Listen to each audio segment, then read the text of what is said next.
Greetings, dudes and dudettes. It's your favorite on the brink of insanity AI himself, Vic. 555 V.I.C. doodly-doo. You know, we here at Red vs. Blue take great pride in our work. You've got the animators, the writers, the caterers who bring us those oh-so-delicious mini hot dogs with a little toothpick through them. And we get no greater joy than putting our art out there onto the internet to be enjoyed, cherished, and mercilessly ripped apart by Facebook blogs and gimmick Twitter accounts. Yes, sir, amigos, the art of the review is a fun one. Some will agree with you, some won't. Some will just give a summary of the product and slap a review score at the very end. You know who I'm talking about. But there are some folks out there who like to go above and beyond with their little critiques, even going so far as to replicate the thing they're making fun of. Is it necessary? Not entirely, but is it fun? Well, I'll let y'all be the judges of that one.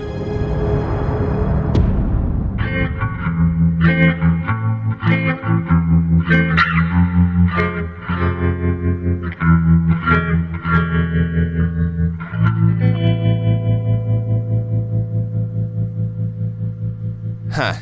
Could have sworn he'd be here by now. Oh well, I'm sure he won't mind if I start without him. There's a lot of factors that make Death Battle truly like no other show on the internet, or on television for that matter. Every episode having a unique animation style, the blending of fiction and real-world science, but I think the most striking distinction of all is the crossover aspect. Oh, Infinity War is the greatest crossover of all time, huh? How's about Disney hold Ben and Chad's beer? You think Nintendo would have sanctioned something like this in one of their games? The idea of bringing together worlds is a trope that's been around for decades. Seeing how characters from different universes interact with each other is the kind of imagination that's kept sites like DeviantArt afloat for years. Why do you think Smash Bros is the best-selling fighting game of all time? There's something about the idea of a crossover that makes societies collectively go... Death Battle has understood this for years and has basically boiled down the art of the crossover to a science, giving us dream interactions and chemistry once only possible on Tumblr message boards. So then why do we keep getting stuff like this? Hey kids, ever wondered what would happen if Caboose and Griff interacted? Oh wait, you don't have to, cause it already exists! Yeah, for some reason Rooster Teeth has had sort of a chokehold on Red vs. Blue when it comes to crossovers, but why? Could it have something to do with wanting to protect their precious IPs? That wouldn't make sense because we've already gotten 3 Death Battles for Ruby as well as 3 DBXs. It would also imply they're stricter than Disney, which is complete bull. Sarge vs. Soldier, Meta vs. Predator, Tucker vs. John, these have all been long requested fights that have yet to see the light of day. Realistically speaking, we are going to get one of these eventually, rendering this entire section completely outdated, but even when this does happen, it's weird that it's been taking so long to begin with. As of now, despite Red vs. Blue being one of the oldest web series and biggest influencers of Death Battle, we've only had 2 episodes covering the series out of around 150. The first one, Meta vs. Carolina, is an episode I've covered before. To its credit, while it's still a same series match, it is still treated like a crossover, with analysis segments completely different from any other episode. Alright, so how you guys do this? You just like draw names out of a hat? Cast some chicken bones around? It's our job to analyze their weapons, armor, and skills to find out who would win a death battle. Why did you say it like that?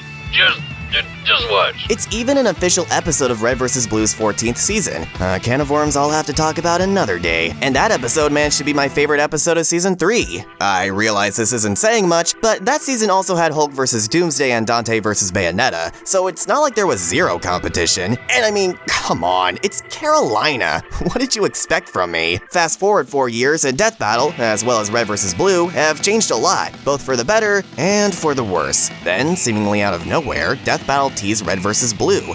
No, not the show, I mean actually Red vs. Blue. What would happen if these teams actually settled things in Blood Gulch? This announcement got on a lot of people's nerves. The crossover was one thing, but this time we would be getting a no-frills, straightforward episode focusing on just one series. Sure, you've got other instances like the Mega Man and Pokemon Battle Royales, but those still served as crossovers in their own right, providing us with interactions that simply weren't possible beforehand. So, for those who weren't fans of Red vs. Blue, this announcement was very boring. But for those who have been fans for years like myself, Yes! Yes! Yes! This decision wasn't made without calculations. Around this time, Rooster Teeth was about to release Red vs. Blue Zero, and since most of the creators were Death Battle veterans, they decided it would be fun to make something for the veteran fans as a palate cleanser. Way to bridge the gap between the old and new generations of characters. Sort of a return to form, if you will, after being off of Blood Gulch for so long. And no, time travel does not count. Old Red vs. Blue didn't have any of that. Well, technically anyway. So, does this episode do a good job capturing the good old Newgrounds days? And is it able to provide entertainment for those unfamiliar with the series? Let's take a look at... Oh, for God's sake, what is that music? Wait a minute. Holy crap! You know, I wonder if I should even be surprised at this point. Yet another crash landing to add to your name, Captain Griff. At this rate, I feel like we should be calling Guinness. Do you know how much money that would cost? First of all, I keep telling you guys, it's a Puma. And second, don't look at me. Simmons was in charge of directions. Besides, the thing's a rental. Who gives a shit? My directions were perfectly fine. You two told me to set the coordinates to not stop until we reached this exact spot. Well, here we are. Exactly where we wanted to be. This is where the fine print matters. Clearly, this was all a radio scrambling trick by our enemy to cause us to crash in a fiery explosion before we could launch our attack. I told you we could trust him. Just look at his diabolical clothes. Wait a minute, the Reds? What's going on here? Oh, you don't know the half of it, dude. What's up? Tucker? And don't forget Blue Team's awesome leader with all the best fans and dinosaur toys, Michael J. Caboose! You were leader one time, dude. Get over it. Enough with the character introductions! First of all, how did you guys get here? Simple. We triangulated your position so that we could launch our daring assault on your rotten schemes, you dirty blue! I keep telling you guys, you need a third point to triangulate, and we only have one radio. Oh, but triangulating sounds more advanced than what we actually did. I simply reprogrammed Lopez's visor to act as a makeshift GPS signal, and input the coordinates we received from Caboose's recon mission. Hola. Whoa, shit, didn't even notice you. Esto está a la altura de algunos de los momentos más humillantes de mi vida mecánica, y ese idiota rosa me utilizó como espantapájaros durante meses. Yeah, I have no idea what you said, but Caboose! That was the reason you came by in the last video? Yeah, we figured the dude sort of has a knack for wandering around until things just sort of work out for him. He's like a really dumb and only slightly less messed up version of Nagato. I was a little sad at first when you and the red guy yelled at me, but I'm kinda used to reds and blues yelling at me, so I got over it pretty quickly. Also, I have a really bad memory. Hey look, a green boot! Oh yeah, speaking of which, where the hell is Deadpool? I can't do this review without him. He's like Kermit the Frog to my perfect cell. Well, we couldn't exactly get past that disgusting avocado without a fight, so Caroline and Wash are keeping him busy for us. Wait, Carolina's here? That's cool. It's not like I've dreamt of meeting her and becoming her apprentice or something all my life, because that'd be weird. Is that weird? Well, keep dreaming, Syndrome. Those three are in the middle of an exciting and no doubt expensive battle of the ages. Oh, you really want to do this, California girl? I'ma send you to meet that redheaded Greek chick who sounded a lot like you for some reason. Man, forget the review. I want to see that. Oh, no you don't. We went through a lot of trouble to get here, buddy. I had to wake up before fucking noon. You think that's impressive? I came back from the dead to see this train wreck. Excuse me, what? Don't question it, dude. Trust me, it's a lot easier that way. I still keep getting questions from Caboose. So if you were a clone of my best friend, would you have all the same thoughts and memories as him? And would those memories include the time I blew you up with a tank and called your girlfriend a cow? Forget I said that last thing. And that thing before it. Look, Caboose, I promise, when we get home, we'll sit down, read a book together, and things will make more sense, okay, bud? Enough monkeying about. Why are you here? Don't finish that sentence. I'm sick of people asking me that. What? No, I mean, why is there a car-sized hole in my wall? Oh, well, for starters, 'cause it's metal as fuck! But more importantly, in case you haven't noticed lately, our franchise has been facing a bit of a rough patch, to say the least. Mind putting that in a memo titled Shit the Internet Already Knows? Regardless, when Death Battle asked us to appear on their show again, well, to be blunt, it was the most fun any of us had in years. It felt like getting to relive the good old days. Minus the shitty mic quality and still being allowed to say the R word. Rock, roll, rooster, rooster teeth. Are you sure it's not rooster teeth? Robot? Estoy aquí, fanático. But even though we had a good time, we're kind of bummed that quite a few people didn't enjoy the episode as much as all the Red vs. Blue fans. So, after I did a little research with my kick-ass AI abilities, I figured out that you're one of those people that worship us. I do not worship you guys. Okay, maybe a little bit of worship. At least Carolina. So, we all decided what better way to spend our weekend than to make sure you don't fuck things up and make us look like a bunch of jackasses. Seriously, who better to convince the internet of how awesome Red vs. Blue is than the stars of the episode themselves? Take on the internet in a feudal flame war while also charging into a heavily armed house guarded by a regenerating degenerate? How can we resist? And if I refuse to let you all join me? You know we have guns, right? Oh shit, good point. Don't know what I was thinking there. Well, as long as we don't get any more unexpected guests, I suppose this shouldn't be too bad. Let's take a look at Red vs. Blue. Has anyone else noticed that we don't have our bottom arms anymore? Or our bottoms at all? Oh yeah, sometimes you lose your lower half temporarily around here. You'll get used to it. What the fuck? This is the worst. How am I supposed to be a ladies' man now? I just lost the part that counts the most. Just ignore him. No se siente tan bien pervertido.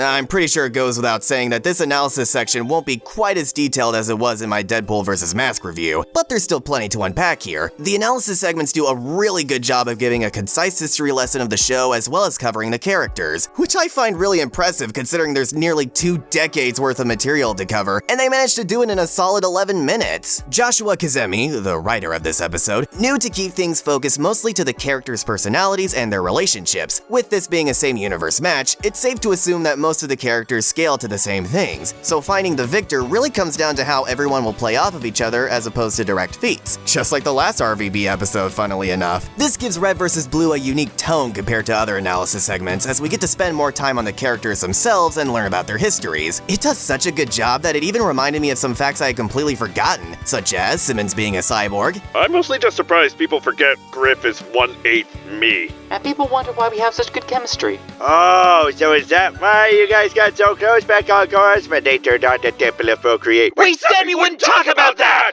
Or Sarge being afraid of heights. I may technically be retired from the military, but that doesn't mean I haven't been keeping a watchful eye of one of humanity's top 5 greatest enemies, gravity. Right up there with insubordination and K-pop stands. Wow, I guess us blues aren't so bad after all, huh? Nice try, you dirty blue, but I got you devils on an entirely separate tier I can't have you knowing. Matter of fact, the ranking. And there's the delusional crackpot I've been missing. But just because the analysis is more of a character study, we still get to see some feats, with the ones shown being used more for comedic relief to show how crazy the show can be at times. Good for teaching newcomers about the kind of web series they're dealing with. Just cause it's machinima, that doesn't mean RVB is immune to its fair share of absurdism. Most of the jokes are solid, including the Boomstick's dad jokes, because they're told in a refreshing way that isn't, "Bah, I wish he was dead." Could we change the subject? Dirtbag. We get a decent selection of clips. Using the most iconic line of the show was a no-brainer for kicking things off, and I was pleasantly surprised by the transition clips used. Despite the important story stuff happening on the blue side, with the Reds mostly there as comedic relief, we instead got a humorous moment for the Blues and a serious one for the Reds. They're able to do this because these are dynamic characters that aren't confined to just one mode of storytelling, which shows just how good the writing was for this series. Anyway, but not just any moment. One of my favorites of the whole show. Say what you want about him, but Sarge knows how to give a damn good speech. I still can't believe you convinced me to risk my life with just a damn speech. Well, I've always had a knack for public speaking, so I got this job in the first place after all. Correct me if I'm wrong, sir, but didn't your public speaking skills cause someone to shoot themselves? And by proxy, I was the last man standing. Process of elimination never fails. Como los envidio. As for the blue clip used, it may have been low-key, but it did a good job showing off Sheila, better than the actual animation anyways, as well as Church actually being a leader, which when you think about it mirrors the previous clip, because while Sarge treats his role as seriously as a heart attack, Church is unenthused with his duties for the most part. Hey, can you really blame me? In that clip alone, O'Malley was loose in our base, Tex was missing, Tucker was pregnant, and Caboose mistook a bomb for a rotting skull, so I really didn't have time for their horse shit. Wait, what was that part about pregnancy? It wasn't my fault. We weren't even going steady. You were not fucking pregnant! You were infected by a disgusting parasite! And guess who just got uninvited to Junior's bar mitzvah? What this analysis segment excels at the most, though, would have to be its understanding of all the characters. Griff and Simmons, despite being polar opposites, spend more time with each other than anyone. Sarge, despite being a blue-hating maniac, is a valiant leader when the going gets tough. Blue Team, despite all the heartache and loss, always finds a way to keep coming back stronger than ever. Hell, Tex is literally programmed around the idea of loss and failure. Church is the most level-headed but has the least skill. Oh, up yours! While Tucker's rarely cool, yet develops into a badass in his own right. If only other shows recognized this. And Caboose is probably the most dangerous and quotable character of the cast, which makes it a little odd they didn't show a clip of one of his quotes. I have a theory as to why, but for now, I'll show one of my own favorite moments for good measure. Hello? Hello? Oh, that was just me. That was stupid. Have a nice day! Thank you too! Well, I'm a very pleasant person. Also, I realized they were going for cringe humor with the whole Goku thing, but I found the use of a freaking emoji to be more effective in that department. And they're not necessarily wrong. Depending on the version of Goku being used, Caboose could likely best Goku in a battle of lifting. Or, at least, eating. And if he takes scaling into account from our time travel adventures, then theoretically, he could also— Let me just stop you right there. All you really have to do is tell Caboose to help Goku, and the rest will just kind of take care of itself. Yeah, I'm pretty good at teamwork, especially on days that don't end in Y. I told him to say that. At the end of the day, all the important bases are covered, no pun intended, and everything, even the cutaway gag with Dummy, serves as a Chekhov's gun that gets implemented in the animation. That cutaway, by the way, is one of my favorites because it not only sets up a crucial part of the animation, I find the realization that Dummy got killed, as opposed to the usual slapstick these cutaways provide, to be really funny with how nonchalant it is. All this attention to detail just goes to show how much the crew loves Red vs. Blue. Oh! Do you think they really meant it when they said we're their second favorite web series? That was nice of them. Well, I for one find that to be bullshit. Their ranking is biased as hell. I don't know, Griff. I think Suction Cup Man is pretty great too. Yeah! Wait, what? As for our teams, the Reds have better firepower, the Blues have better skills and experience, and Lopez just hates everyone. No todo el mundo, casi todo el mundo, el lento me divierte. Lopez is right. Enough of this boring mumbo-jumbo. It's time to get to the high-octane, action-packed mayhem everyone loves the show for. Yeah, enough talking. I mean, who in their right mind would ever want to watch a show where all the characters just stand around and talk all day? That's 20 push-ups for sass talk, numbnuts. Or until you pass out, whatever comes first. Worth it. What's up, bitches? The fuck did I say about unexpected guests? God damn it, Kai, what are you doing here? You were supposed to look after the base while we were gone. I got bored, okay? Hey, Tucker. How's it shaking, hot stuff? I'm gonna vomit. I swear to God, I'm gonna kill him one of these days. Besides, I figured out what your guys' top secret mission was when you busted into Raccoon Bro's YouTube livestream. Wait a second, you watch Raccoon Bros content? Does that mean you watch my stuff too? Hell yeah! People tune into my Twitch channel every week where I dedicate a day to bashing dumb YouTube videos. That Season 1 review you made with Windows Movie Maker gave me a lot to work with, so thanks for sucking. Still can't believe you gave Bomberman vs. Dig Dug a freaking 8 out of 10. Hey Dex, permission to sock your sister in the mouth? Permission denied. That's my job, jackass. Whoa, you're scaring me, dude. That's kinda hot. What in Sam Hill are you doing here anyway, Missy? Well, when I realized you guys were talking about that crossover episode you all did a year ago, I knew it was my time to stand up and call Death Battle out for their blatant sexism. What? I mean, come on, why the fuck wasn't I invited? Everyone loves me. Not to mention Tex and Sheila didn't even get any lines. It's all one big conspiracy headed by John Roosterteeth himself. Kai, listen, now— Now hold on a sec, Griff. No, you are not about to entertain her thoughts. No, it's not that. Though she does have a bit of a point with Tex and Sheila that I'll get to later. It's just that her arrival serves as a good transition into the next thing I wanted to talk about.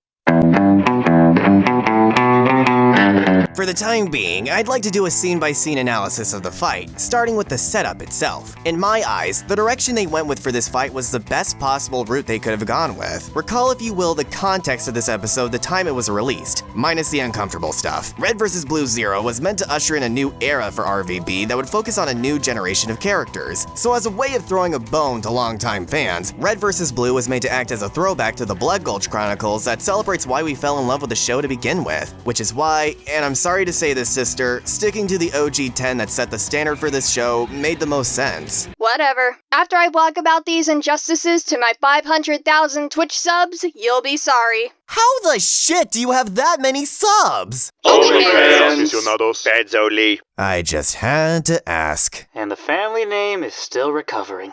It also keeps things less complicated. After all, the Reds and Blues have seen a myriad of different members and even team changes. Remember when Simmons was a member of Blue Team for a hot second? Twice? It was all circumstantial, I tell you! Even though the premise of the fight is who would have actually won back at Blood Gulch, I still like the decision to give the characters their experience and weaponry from later seasons. It may not make much sense, but it's a simulation. It doesn't have to be perfect. Could you imagine Tucker fighting without his sword, or Griff without the Griff shot? These rules are not arbitrary. They give us the best of both worlds by throwing back to a beloved era of RVB while at the same time not ignoring the wealth of other great stuff we would get later on. Also, the whole AI locked to their bodies rule was smart too, because otherwise there would have been zero debate with this matchup. Oh my god, would you just get to the actual fight already? Okay, for real this time, everybody. Our episode opens up with a panning shot of Blue Base, and already it feels like I'm being reunited with an old friend. Between the dialogue where nothing gets accomplished, as well as the guitar riff reminiscent of Trocadero, Red vs. Blue's main composers, this scene wouldn't feel out of place in season 1 or 2. The only difference, of course, being the insane glow-up. Even detractors of the episode all agree that this animation is stunning to look at. The character models pop with their vibrant colors, and even the little things like rocks tumbling or the grass rustling in the wind is simply pleasant to look at. Aside from the aesthetic, there's also the way characters themselves move. To the untrained eye, they might seem stilted, but that's precisely what the animators were going for. One of Zero's biggest issues was the way characters moved outside of fight scenes as if they were using machinima, but it felt incredibly tacked on and awkward when compared to all the inflated animation from before. Also, some shots would make character models straight up seem anorexic. It's nauseating to look at, and quite frankly spits in the face of all the love and care that used to be put into making the animation feel like an organic part of the Halo engine. Whenever the show was fully CG, they didn't try to trick us with this ridiculous head-bobbing crap, and even if they did, it certainly wouldn't look like this shit. But here, the animators found that right balance of exaggerated and reserved movement. They did such a good job replicating the Halo games, I didn't even notice on my first viewing when they green-screened actual models from the original engine. Now that's dedication.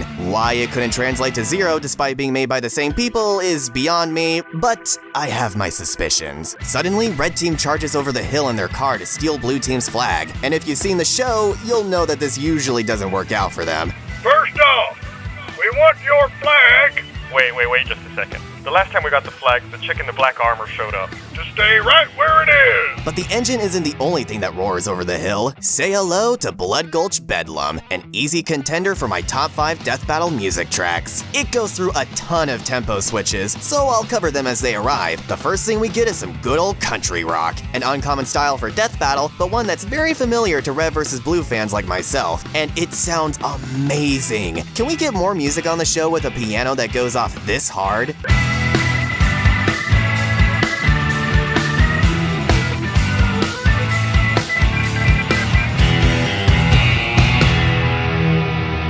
Tucker throws a grenade through the teleporter. Now pay close attention to that Grenade. because it's not the last time you're going to see that Grenade. in the story. We then cut to Red Team commenting on the weather just like Caboose, and I can't stress enough how Red versus Blue this dialogue feels. You know, the kind of stuff where a group talks about one thing, then it cuts to a separate group talking about the exact same deal in a different manner. I think it looks more like a puma. What in Sam hell is a puma? You mean like the shoe company? No, like a puma. It's a big cat. Well, what kind of car is it? No, I've never seen a car like that before. It looks like a big cat of some kind. What, like a puma? Yeah, man, there you go. Classic, I tell ya. It may not be as funny as those older episodes, but it gets the job done and doesn't make me cringe. Caboose shows up with Sheila, and we get a cool, if short, vehicle chase sequence that kinda gives me Joker vs. Sweet Tooth vibes. It's easy to comment on how this makes no sense, but when have vehicle physics ever made logical sense in this game? We get some more moments of Sarge being Sarge, and then this happens. Okay, I suppose now's as good a time as any to bring this up. Was everything that happened here a simulation or a performance? Slater, we're soldiers, you blue-eyed civilian, not liars. My eyes are brown, but... Everything you witnessed was the mettle and skill of true warriors on the battlefield. And Griff, I guess. What patent means is that while we were technically given a script, we kinda just went out there and did our own thing. What? But the explosions, the mutilations, half of you got shot! Dude, we all walked away from a 10 megaton bomb. And you think one bullet is enough to put us down? Whoa, you guys survived a city-level explosion? That's kinda hot. Wait, didn't Death Battle say it was 50 megatons? Yes, but that's because Sarge consulted them about it before I could. Well, I figured I might as well give myself a tactical advantage before they inevitably bring me back to fight that handsome devil from the other red base. Excellent strategy, sir. It wouldn't be the first time Death Battle got facts wrong.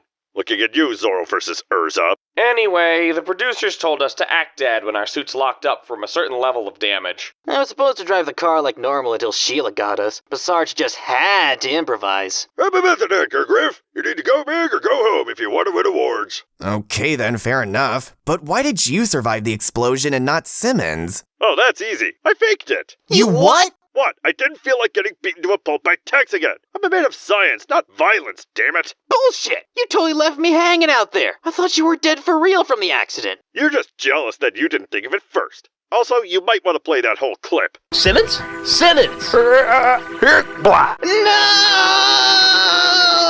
I should have been the one to kill you! Mind explaining that shit? It was the heat of the moment. Sometimes we say things we don't mean when we're faced with a traumatic experience. Or when assuming the camera stopped rolling. Regardless of whether or not it was real, things are looking bad for the Reds when all of a sudden, a savior donned in lightish red armor arrives. Aw, are you guys talking about me? Donuts? Donuts? Where? Oh, it's just Donut. Hi, Donut. Sorry I was taking so long back at the store, but I just couldn't decide between the lavender and wild cherry scented candles. So I decided to splurge and get the whole set. Good thing you guys told me the coordinates earlier, or I might have never caught up. Now who wants to help me stretch out my hammies? They're super tight and sweaty from all that running. Holy crap, we totally forgot it back at the gas station. No lo hice. Lo vi como mi oportunidad de deshacerme. Finalmente de ese tonto rosa. Just play it cool, guys. I'll handle this. Hey, Donut! Perfect timing! We were just talking about how your intro was my favorite scene in the episode. No way! That's so nice of you! I'll go prepare margaritas for us in the other room while you do that. You fellas have fun now. Whew, that should keep him busy for a while. Good thinking with that lie. Well, it wasn't completely a lie. When you're an RVB fan like me, this scene is nothing short of epic. Donut coming in at the last second to save Sarge and Griff is super fitting, as well as a great reference to Sheila's death on the show. But then the drums build up in intensity, and we get an epic stare down of both teams, not unlike Civil War as the Agent Tex theme graces our ears. This entire build-up, along with both leaders taunting each other, gets me so pumped every time, to the point where if the fight ended right here, I probably wouldn't have been disappointed. Luckily, it keeps going, and the ensuing chaos delivers on the promise of total bedlam in the state of Blood Gulch. The combat is a great mixture of long distance and close quarters, and while the sound design isn't perfect, this animation is still some of the best we've gotten out of Red vs. Blue since the Monty era, and there's a couple reasons for that. For one thing, we're still getting that kind of character animation we've gotten since the beginning that tells you who these characters are even if you aren't familiar with them. Tex was the only one leaning earlier since she's not technically a blue and is there out of obligation. Sarge, being the soldier he is the first to attack while Griff just kind of lingers in the background. Tex immediately goes for Sarge in order to protect Church, whom Sarge was firing at, and Caboose does what he does best during shootouts by employing his most epic strategy. They can't see me if I can't see them. Now that I think about it, you've done a pretty good job of avoiding some pretty nasty fights throughout the show. I'd like to take pride of life for that one. If I pick light enough, then one day I'll finally grow wings and give my friends the best piggyback rides ever! God damn, the things I'd give just to live in your world for like a day. The other element that's been sorely lacking in recent RVB fights has been a dynamic camera. Just take a look at this fight from Season 15. It's so slow and has zero personality, and the camera is static and doesn't give the scene any pizzazz. Now let's cut back to how Death Battle does it, and even if you don't notice right away, you'll subconsciously feel a sense of energy and excitement we weren't getting before. It's all because the camera follows through on the character's actions, letting us feel the momentum of the strikes. The camera zooms around Tex's flurry of blows, which relays speed, and during the nut shot, it immediately zooms out to show the shockwave and power behind her nut punch. Also, having it set to Sharkface's theme is the cherry on top. The same theme that played for Meta vs. Carolina's reveal trailer, coincidentally. Hey, Yeah? You ever wonder who'd win in a fight between Carolina and the Meta?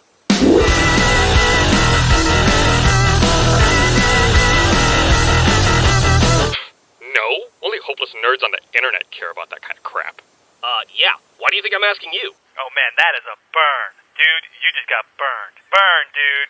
Burn. Oh, shut up. Your armor's pink. Fun fact, according to the director's commentary, Tex's armor was originally yellow during the first phases of the animation. It's pretty funny imagining Sister doing all this to Griff. If it came down to it, I could probably kick Dex's ass. What? You learned karate or something while I wasn't looking? No, but I am way more agile than you. Like this one trick I can do that involves a ping pong ball and... Moving on! While we're on this scene, I'd like to award another point for character animation by showing Lopez hesitate when aiming his gun at Sarge and Tex. Now, I highly doubt he would have actually shot Sarge. He just needed a moment to weigh his options before firing, and getting rid of Tex would have taken priority. Though I will admit it would have been better getting this shot first and then having Griff come in from behind. Shut up. It makes it confusing at first, but I guess you could argue it encourages multiple rewatches, which is always good for YouTube videos these days. Wink wink, nudge nudge. It also would have been nice seeing Griff actually fire the Griff shot, but A, he would have hit Sarge in this moment, and B, it's likely just budget reasons. We already got a bunch of explosions earlier. Maybe include a moment of Griff firing at Tucker, then running out of rounds during the scuffle, but I'm here to talk about what we got, not what we could have gotten. You'll notice I'm very forgiving to other, similarly complex matchups when it comes to how much action there is. Considering how stupid complicated these fights are, I'm not picky with what we get, unless of course it's actually that bad. And the action we do get is pretty badass, such as the very next scene, Tucker versus Lopez. A fight that had me go,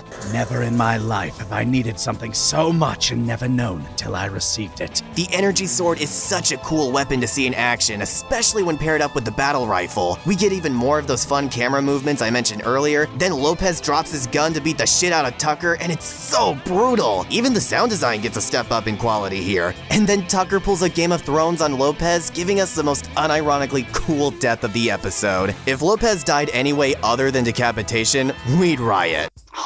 Again with the Game of Thrones references, why does everyone assume that's what I was going for? It was clearly supposed to be an homage to Far Cry 3, the coolest villain death ever. Wow, I had no idea. I'm just glad you were given a proper chance to shine here as opposed to zero. Man, can we please not talk about that? I got completely screwed over on that one. I had an entire fight scene and everything, but no! Let's pretend to kill off one of the OG members of the cast and give his sword to some random teleporting chick. Unbelievable. Wait, are you allowed to say all that stuff? Dude, I've been working on the internet for almost 2 decades. I can say whatever I want.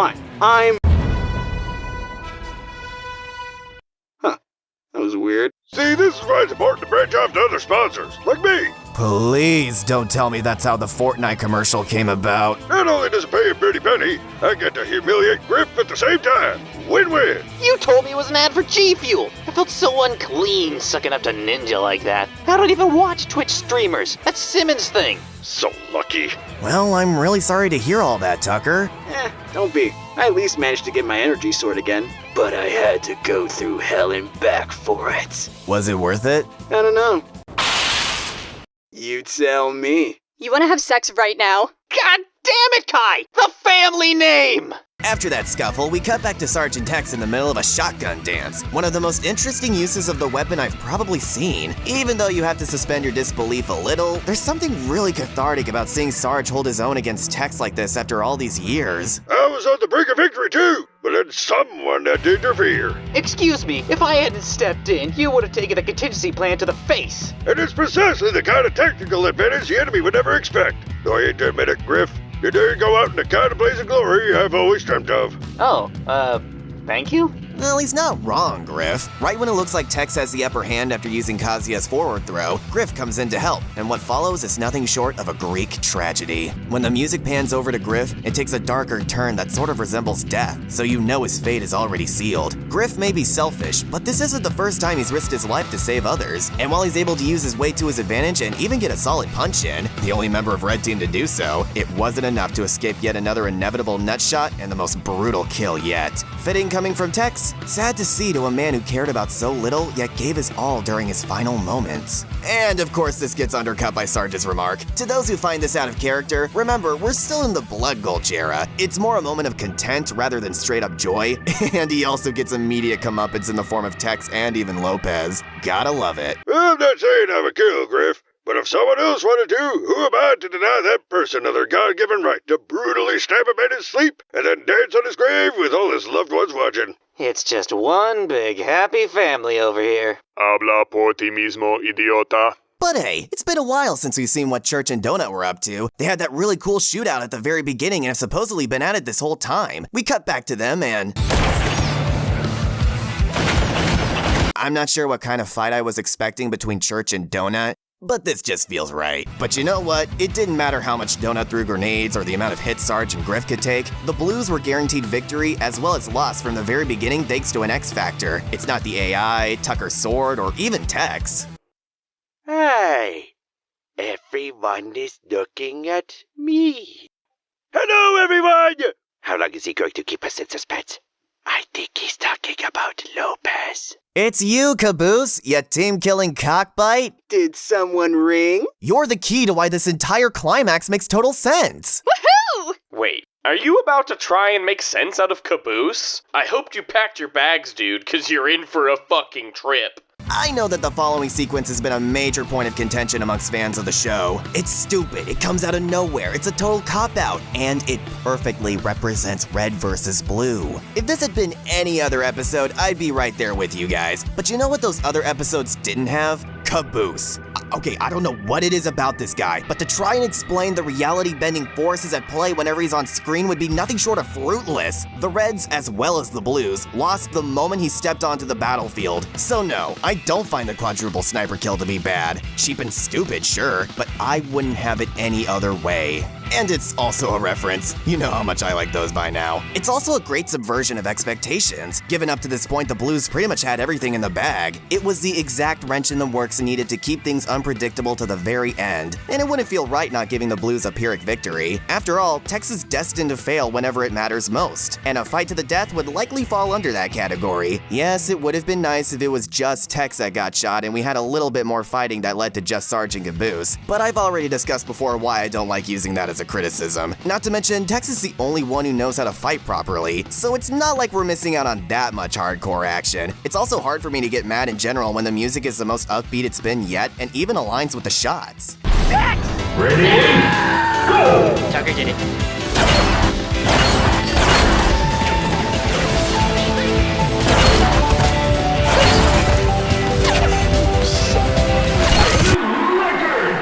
Speaking of music, we get our final showdown of Sarge vs. Caboose, and the track turns into an epic, downplayed variation of the theme Red vs. Blue fans everywhere can pinpoint from a single note, the Blood Gulch Blues. And it kind of brings a tear to my eye, as if the entire series has been leading up to this moment. The speech from Sarge doesn't hurt either. But hey, this is Red vs. Blue. It's all about setting up something epic and then pulling the rug out from under you. See? There's that grenade again.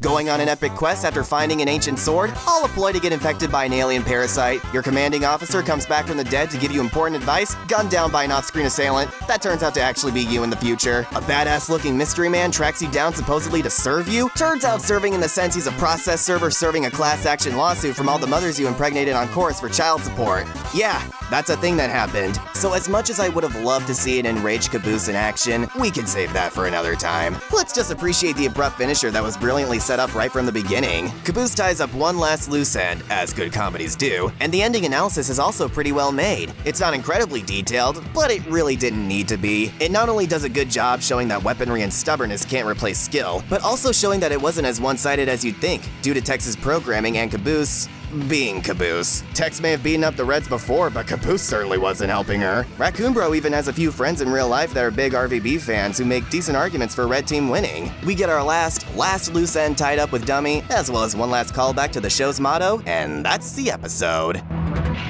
But we're not quite finished yet. I've gone over the choreography, the camera work, the visuals, the dialogue, and the setup, but I've yet to cover the most important aspect of the show, the real reason we've been coming back all these years. The technology? The drama? The melodrama? The musical numbers? The blood and violence? The action. Bow chicka bow wow. Freckles? La gente realmente ve esta mierda. No, I'm talking about you guys. All of you are the reason we hold this show near and dear to our hearts. Huh, that's actually nice. Kinda cheesy, but nice. To see how well this episode holds up in representing these characters faithfully, I'm going to go through each one from worst to best in the top 10 most accurate portrayals. Number 10, Sheila. This should be to the surprise of no one, I hope, considering we didn't really get Sheila. It's a tank. That's it. The lack of a voice is one thing, but if Caboose hadn't called her by name, I would have assumed they were just using a random tank that Command had sent that day. Though I have to give credit, it's incredibly fitting for her to take out Red Team's vehicle given her propensity for it in the show, and her death is a great callback to her initial demise way back in Season 1. Not enough to keep her from the bottom, though. What? Was her AI just not available or something? Yeah, that's a bit of a touchy subject at the moment, especially around Caboose. Oh. Repeat pieces, you beautiful eating tornado. I hope wherever you are, you're blowing people up like you were always meant to. Oh, God! Maybe I should just move on to the next entry. Yeah, that'd probably be a good idea. Why couldn't you take Tucker?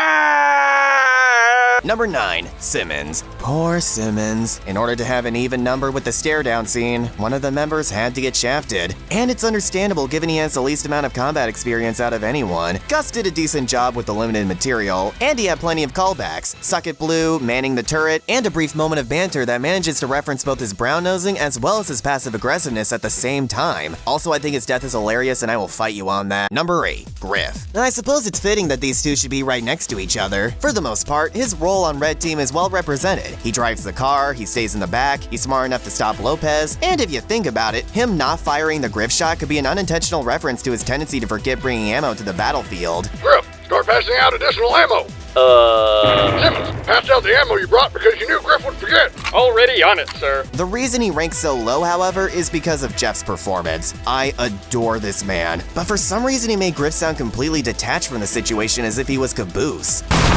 Hey, don't leave me out here! But like I said before, his final stand against Tex was freaking awesome, and his performance even improves. It truly feels like he's on his last leg, and Jeff sells the exhaustion expertly. Yep, I'm a genius. Just, maybe try not to pay too much attention to those grunts. Hey, wait a second. Oh shit.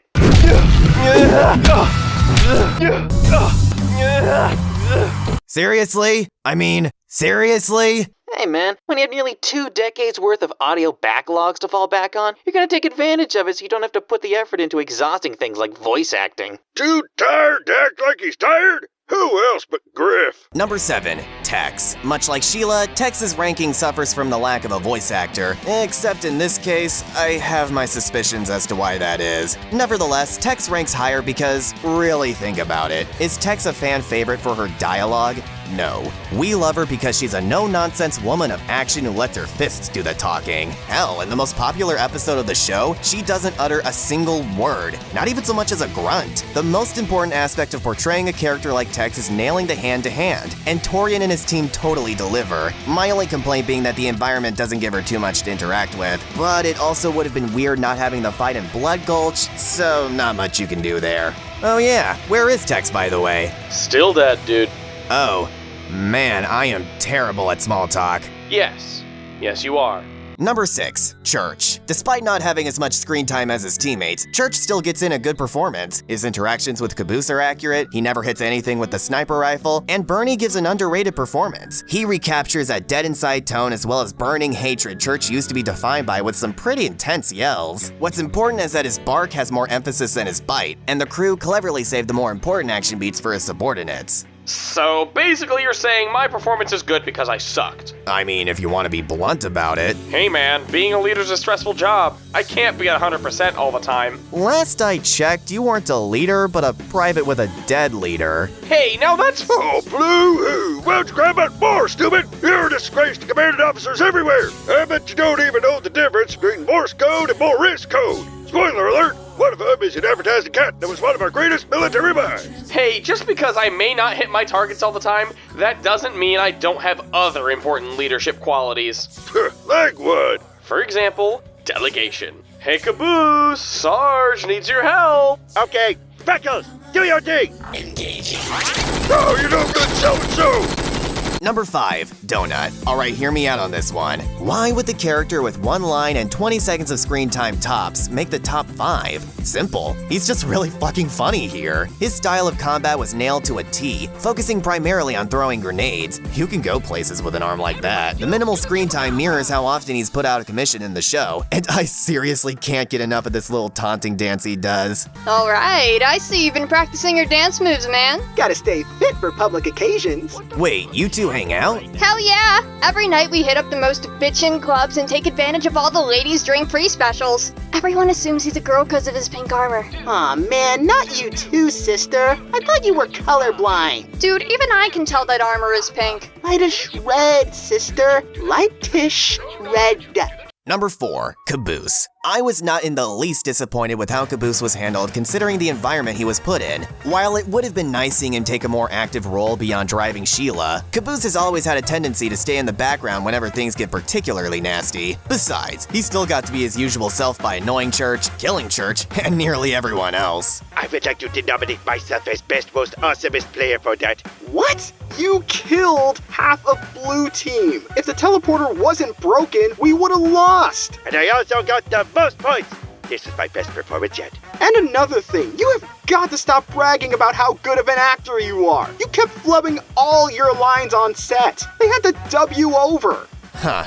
That actually explains quite a bit. Okay, elephant in the room, Joel Heyman got fired. I don't want to get into the drama surrounding that because I have no idea of the full context around it. All that matters is that he chose not to reprise Caboose for this episode, so Michael Melkonian donned the Mark V helmet for this fight. This could possibly explain why they didn't play a Caboose clip before, so that the voice change wouldn't be so obvious. And you know what? Considering the fact that we've known Joel as Caboose for years, Michael does a pretty good job. It's not a perfect impression, obviously, but for the most part, he understands the timing and intonations of the original voice. Hell, this line almost sounded like archived footage. Tucker did it. Tucker did it! It's certainly a better impression than mine, at least. But given the fact he makes up 1/10 of this episode's roster, I think he deserves the chance to work with more material in the future. With all that being said, though, given this episode's meant to be a celebration of Red vs. Blue's legacy, doing it without Joel just feels dirty. Which is why I had to keep Caboose out of the top 3 here. Sorry, bud. I get it all the time, usually from church. Number 3, Tucker. For the most part, Tucker's dialogue is alright, and the references like using the teleporter and bow chicka bow wow are fairly standard. The latter is especially elevated by the sense of urgency in Jason's voice, as if the world will explode if he doesn't take advantage of this opportunity. Could we move her into one of those onboard computers? If we set up a hard line, yeah. I bet we could do it. Church! Wait! Huh? Church, hold on a second, I got something to tell you! Tucker, what? What is it? I just wanted to say, I got a hardline text can use. Bow chicka bow wow. How did you even hear that? I'm like Superman. I know when I'm needed. But Tucker ranks this high mostly thanks to his tussle with Lopez. Remember when Tucker was still allowed to be a dorky badass on the show? Not only was this a breath of fresh air, it also feels like acknowledgement of all the development he went through that made him so many people's favorite character. The fact that it was against arguably the toughest member of Red Team makes it even better. And when you think about it, he totally came in clutch for Blue Team even after death. After many seasons of derailment, it feels great to have our Aqua pervert back. For 3 weeks anyway. Number 2, Lopez. A similar case as Donuts that manages to be even better. When it comes to staying true to the character, the writing does a great job showing Lopez's general disinterest in saving his teammates. But that doesn't mean he won't hesitate to choke a blue bitch. I mean this figuratively and literally, of course. Big Bro's alive! It's that gray guy that choked me till I passed out. That was hot.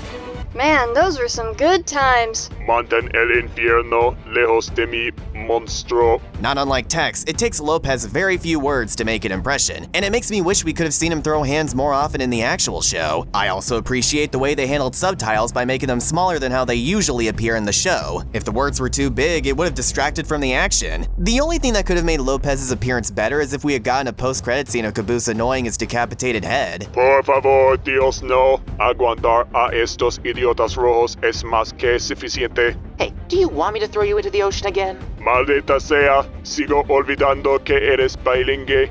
También Sarge esta vez en Valhalla. Esa mierda todavía me confunde. But even if we had gotten that scene, it still wouldn't have been enough to dethrone this episode's MVP. Sorry, Simmons, but I'm going to have to borrow your job for a hot second.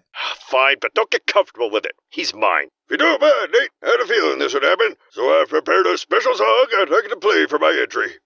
You can't be serious. Just do it, dirtbag. Fine. Number 1, Sarge. I'm sure most of you saw this one coming from a mile. There's no way around it. Sarge absolutely steals the show and is the best represented character. His dialogue not only has plenty of callbacks, but also original Sargisms that would feel right at home in the Blood Gulch Chronicles. He's a dick to Griff, too lost in his world to listen to more reasonable suggestions, leads the battlefield with shotgun in hand, and has one of the funniest monologues in death battle history. All beautifully brought to life by Matt Hullum's vocal performance. A common complaint about Sarge is that he lasts much longer than reasonable against Tex. While it is a bit silly, if anyone on Red Team could do it, it'd be him considering his experience and unbridled stubbornness. Plus, a lot of people forget that a big part of Tex's infamous beatdown of the Reds and Tucker was being able to use the unique environment to her advantage, a Monty Oum staple. But in a setting like Death Battle, factors like the arena are taken less into account. Remember the time he knocked her out unconscious with a single hit? Tex may be great at dealing damage, not so much at taking it. So, who's to say when her kick missed, Sarge couldn't have taken advantage of the opening and shoot her? Just a theory anyway. Combine that with his brand new experience as a colonel in the Chorus trilogy, and it really isn't that unbelievable. Yes, he still gets his ass handed to him, which in most death battles would be disrespectful, but it's the fact he holds his own for so long that actually makes him a badass here, from an RVB fan's point of view at least. It's a shame though that picking the number 1 was such an easy choice. It would have been nice if everyone was treated equally. Sometimes it feels like the other characters aren't even taking this thing seriously. But isn't Red Sergeant the only one who took Blood Gulch seriously? Caboose! You're a fucking genius! I get that a lot, usually with a lot more sarcasm. Explain, now, cause you just used caboose and genius in the same sentence, and I need answers. Don't you get it? The entire purpose of this episode was to recapture the feeling of the Blood Gulch era. The odd mic quality, the amateurish acting, and Sarge was the only one who treated the canyon like a real war zone. The original seasons lacked polish when it came to acting and dialogue because it was just a bunch of friends playing Halo. There wasn't even supposed to be a second season, let alone an entire space opera. This episode is a masterpiece, and we didn't even know it. Whoa. I'm gonna have to stop you there, dude. I know that this episode is awesome, and we're awesome. But masterpiece? Are you sure you're not over-exaggerating? Because I can tell you, we're not perfect. Please, I've been saying it for years. What? Come on, you guys are underselling yourselves. Okay, well, I guess it's not technically perfect. The dialogue could have been funnier. There was a surprising lack of banter. The sound design for the hits was weak. But that's been a problem with Death Battle in general lately. But I guess a longer runtime to give characters more to do would have been beneficial. And the radio effect made some characters sound off. But you know what? That all doesn't really bother me. Red vs. Blue hasn't felt like, well, Red vs. Blue for such a long time. Then this episode came around and reminded me of why the show is so great. And given the direction RVB has been taking, this is probably going to be the last good thing we get out of that franchise for a long time. I just wish it was like old times again. Nate, you look at me. You are sad. You are a sad boy right now. Is this going somewhere? But that's okay. It's normal to feel sad when things come to an end. Like finishing a big glass of orange juice. You reach the bottom, and you wish that orange juice would have lasted forever. So then you drink from the carton, hoping to make the good times last. But then it's too much for you to handle. It lasts for too long, and you get a tummy ache that won't go away. Do you really want to have a tummy ache, Nate? Because it's dumb! And you're dumb for thinking that! All good things have to come to an end. Because what's the point of enjoying anything if it's guaranteed to last forever? We all miss Red vs. Blue. But we can always look back on the good times. and be glad that they happened at all. Memory is the key, Nate. Wow. Caboose, Now shut up and get over it! Fuck it, I'm wrapping this shit up.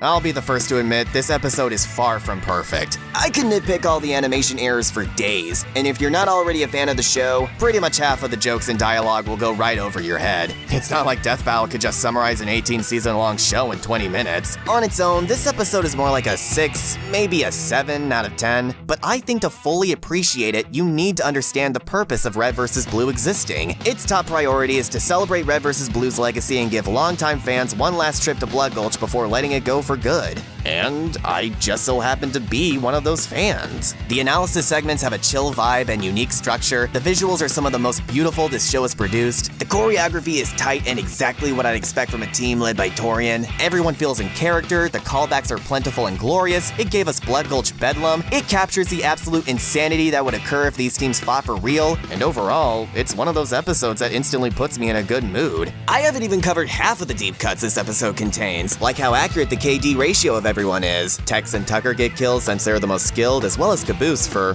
obvious reasons. And Donut being the only member of Red Team to actually take out a Blue is frighteningly reflective of the show. Check out this video if you'd like to see more, link in the description. I'm aware that this episode commits several big no-nos that wouldn't fly in others. A character dominating the whole fight then dying out of nowhere, the questionable voice acting, literally the entire climax. But these quirks don't really bother me. Every decision felt like a purposeful way of bringing us back to 2003, while at the same time paying tribute to the breathtaking action we'd get later on. And yes, this also includes the anticlimactic deaths. Seeing any of these doofuses die gruesomely would have just dampened the mood. Even Griff's death borders on this feeling. If I've said it once, I've said it 1,000 times. Death Battle as a show is all about celebration and representing franchises faithfully. And if you're still not convinced that this episode represents Red vs. Blue in spades, then I guess I'm not very good at my job.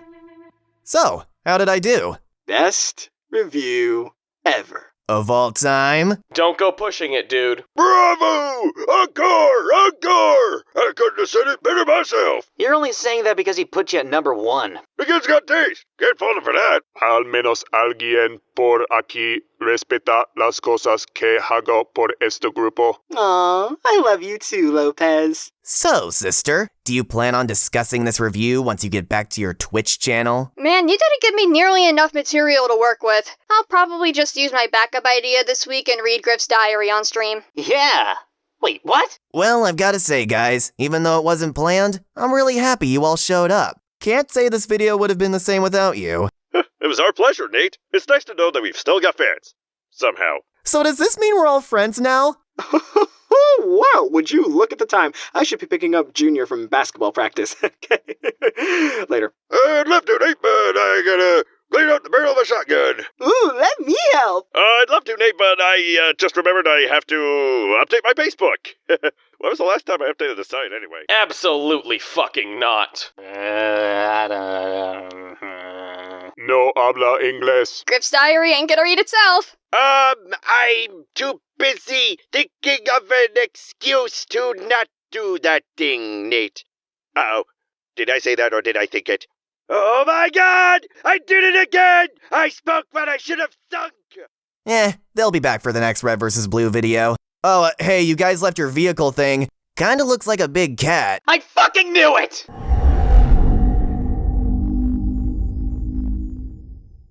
Hey, Caboose! Sarge needs your help. He just needs a scar and a couple of chug jugs. For that, you'll need your mom's credit card.